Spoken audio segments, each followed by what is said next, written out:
नमस्कार, एक बार आप सभी का फिर से स्वागत है आपके अपने चैनल स्मार्ट कॉलेज स्टडी पर। और आज हम बीएससी सेकेंड ईयर फिजिक्स के यूनिट वाइज इंपॉर्टेंट क्वेश्चन की जो हमने सीरीज स्टार्ट करी थी उसकी लास्ट वीडियो लेकर आ चुके हैं, जिसमें हम आपको यूनिट 5 के इंपॉर्टेंट क्वेश्चंस बताएंगे। सबसे पहले short type and then long type questions.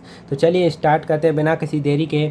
तो सबसे पहला जो शॉर्ट टाइप में इंपॉर्टेंट क्वेश्चन है वो ये चुंबकीय फ्लक्स की परिभाषा दीजिए, इसका मात्रक और बिमी सूत्र लिखिए। इंपॉर्टेंट परिभाषाएं पूछी जाती है।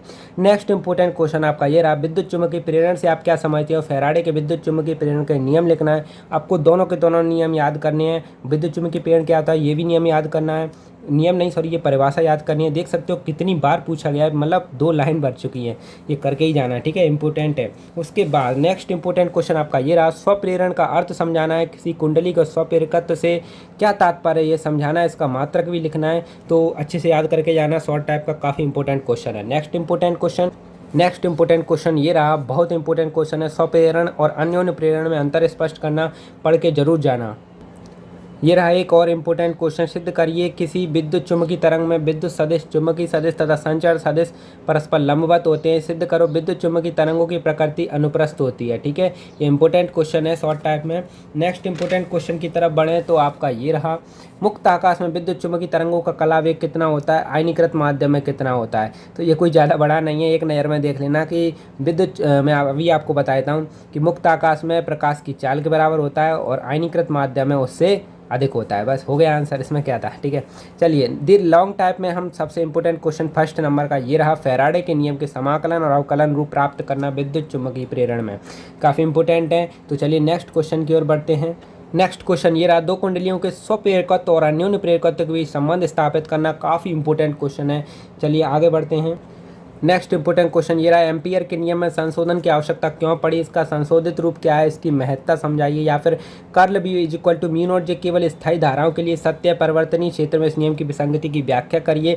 ये उतना इंपॉर्टेंट नहीं है जितना बाकी मैंने बताया लॉन्ग टाइप में, लेकिन ये इंपॉर्टेंट है, आपको करके जाना है। ठीक है, एक बार जरूर नज़र में जरूर मार जाना। ठीक है, नेक्स्ट इंपॉर्टेंट क्वेश्चन आपके सामने ये रहा, 3 टाइप से पूछा जाता है। मैक्सवेल की विस्थापन धारा की अवधारणा क्या है, गणितीय गणना द्वारा इसका सूत्र प्राप्त करो, या फिर विस्थापन धारा घनत्व की अवधारणा को समझाए। देखो यहाँ तक तो ये शॉर्ट टाइप में भी आ सकता है। ठीक है, सिद्ध करो कि समय के साथ परिवर्ती विद्युत क्षेत्र बी में उत्पन्न चुंबकीय क्षेत्र बी के लिए कर्ल बी, ये जो है समीकरण, उसका समय के साथ परिवर्तनीय विद्युत व चुंबकीय क्षेत्र में विस्थापन धारा घनत्व की अवधारणा समझाना।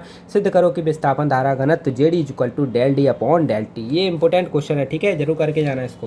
नेक्स्ट इंपॉर्टेंट क्वेश्चन, इस यूनिट की जान, अगर आपने इस यूनिट को मतलब कर रहे हो आप और ये क्वेश्चन नहीं किया है तो आपने कुछ नहीं किया इस यूनिट में। मोस्ट आईएमपी लगा लो इसको, बिकॉज ये मैक्सवेल के समीकरण अक्सर पूछे ही जाते हैं। देख सकते हो कितनी बार पूछे गए। ठीक है, इनको चारों को निगमित करना आपको आना चाहिए। नेक्स्ट इंपॉर्टेंट क्वेश्चन ये है, पॉइंटिंग वेक्टर क्या होता है। देखो पॉइंटिंग वेक्टर क्या होता है, ये 2 नंबर का भी आ सकता है। पॉइंटिंग की प्रमेय सिद्ध करना, ये इंपॉर्टेंट क्वेश्चन है। ठीक है, ये 2-3 तरीक़ों से भी आता है, आप देख सकते हो, स्क्रीनशॉट ले सकते हो। ठीक है, अब पढ़ूंगा तो टाइम जाएगा आपका, क्योंकि आपके एग्ज़ाम में कम टाइम बचा है। और हाँ, ये चौथे टाइप में भी पूछा जाता है, पॉइंटिंग वेक्टर क्या है, इसका चौथा टाइप है।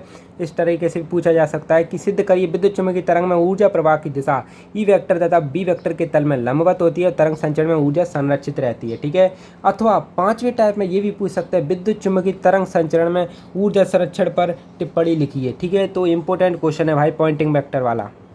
नेक्स्ट इंपॉर्टेंट क्वेश्चन ये रहा, मैक्सवेल के समीकरण लिखो। तो देखो मैक्सवेल के समीकरण लिखने तो आपको शॉर्ट टाइप में भी आ सकता है, इसकी कोई वो नहीं है कि नहीं आएगा, आ सकता है। ठीक है, उसकी सहायता से निर्वात में विद्युत चुम्बकीय तरंगों में ई वेक्टर तथा बी वेक्टर के लिए तरंग समीकरण निगमित करना और सिद्ध करो कि निर्वात में तरंगों की चाल सी इक्वल टू 1/√μ0 ε0 होती है। ठीक है, अथवा में ये भी पूछ सकता है, निम्नलिखित समीकरण सिद्ध करो। ये इंपॉर्टेंट क्वेश्चन है, काफ़ी इंपॉर्टेंट है, करके जरूर जाना। और हाँ, इस क्वेश्चन को इस तरीके से भी पूछा जा सकता है कि निर्वात में विद्युत चुम्बकीय तरंग का वेग c इज इक्वल टू 1/√μ0 ε0 होता है, इसको हमें सिद्ध करना है। उसके बाद नेक्स्ट इंपॉर्टेंट क्वेश्चन की तरफ बढ़ते हैं। नेक्स्ट इंपॉर्टेंट क्वेश्चन आपका ये रहा, परावर्तन द्वारा ध्रुवण किस प्रकार होता है, ये आपका शॉर्ट टाइप में भी आ सकता है। इसके आधार पर फ्रेनेल के समीकरण को समझाना है, या अथवा में ये आ सकता है, परावर्तक द्वारा विद्युत चुम्बकीय तरंग के ध्रुवण की व्याख्या करना तथा ब्रेस्टर कोण का व्यंजक निगमित करना। ये इंपॉर्टेंट क्वेश्चन है। ठीक है, इसमें आपको डायग्राम भी बनाना है ये वाला। चलिए आगे बढ़ते हैं। नेक्स्ट इंपॉर्टेंट क्वेश्चन ये रहा, आयनमंडल किसे कहते हैं? आयनमंडल द्वारा विद्युत चुम्बकीय तरंगों का संचरण किस प्रकार होता है? अथवा ये भी आ सकता है कि आयनमंडल क्या है? यदि पृथ्वी के चुंबकीय क्षेत्र का प्रभाव तथा आयनमंडल में ये जो दिया है पढ़ना, ठीक है। और यहाँ पे सिद्ध करो कि आयनित माध्यम विद्युत चुंबकीय तरंग का कलाप एक निर्वात में प्रकाश की चाल से अधिक होता है। इस तरीके से भी पूछा जा सकता है। कुल मिलाकर मैं यही कहूँगा कि आयनमंडल किसे कहते हैं उसके बारे में जानकारी लेना, और आयनमंडल में विद्युत चुंबकीय तरंगों का संचरण किस प्रकार होता है इसके बारे में जानकारी लेना। और ये जो फॉर्मूला है इसको जरूर याद रखना, कम से कम नॉलेज तो रखना यार। कुल मिला के ये क्वेश्चन 2-3 प्रकार से घूम के पूछा जाता है। मैं आपको बताता हूँ किस टाइप में और घुमा के पूछा जाता है। ये देखो ये क्वेश्चन इस टाइप में भी आ सकता है कि आयनमंडल क्या है? आयनमंडल की विद्युत चुम्बकीय तरंगों के परावर्तन और अपवर्तन में भूमिका समझाना। तो मैं कह रहा था कि आप नॉलेज लेकर जरूर जाना इस बारे में, ठीक है। आकाशीय तरंगों के संचरण पर संक्षिप्त टिप्पणी लिखना, इस तरीके से भी पूछ सकते हैं इसी को। आप आयनमंडल के अपवर्तनांक का सूत्र लिखो, इसकी सहायता से तरंग प्रसारण की व्याख्या करो, ये भी इस तरीके से भी पूछ सकते हैं, ठीक है। तो इंपॉर्टेंट क्वेश्चन है ये आपका आयनमंडल वाला टॉपिक। इसमें जो चित्र बनते हैं वो आपके ये रहे, ठीक है। इसके साथ साथ ये रहे, ठीक है। नेक्स्ट शॉर्ट टाइप में आपसे ये परिभाषाएं पूछी जा सकती हैं। क्रांतिक आवृत्ति क्या है? सीकेंट नियम क्या है? तो इनको जरूर पढ़ के जाइएगा। तो फाइनली आपके सारे इंपॉर्टेंट क्वेश्चन बता दिए हैं, और इसी के साथ यहाँ पे ये सीरीज़ ख़त्म होती है। तो चलिए मिलते हैं अगली किसी वीडियो में किसी अदर इंपॉर्टेंट कंटेंट के साथ। अगर आपको वीडियो पसंद आया हो, ज़रा भी हेल्पफुल लगा हो, तो वीडियो को लाइक करें, ज़्यादा से ज़्यादा शेयर करें और प्यारे प्यारे कमेंट करें, जिससे हमें और मोटिवेशन मिलता है और अच्छी अच्छी वीडियोज़ बनाने के लिए। और अगर आप चैनल पर नए आए हुए हैं तो चैनल को सब्सक्राइब करना ना भूलें। तो चलिए मिलते हैं अगली किसी वीडियो में किसी अदर इंपॉर्टेंट कंटेंट के साथ। तब तक के लिए bye bye, all the best, पढ़ते रहिए।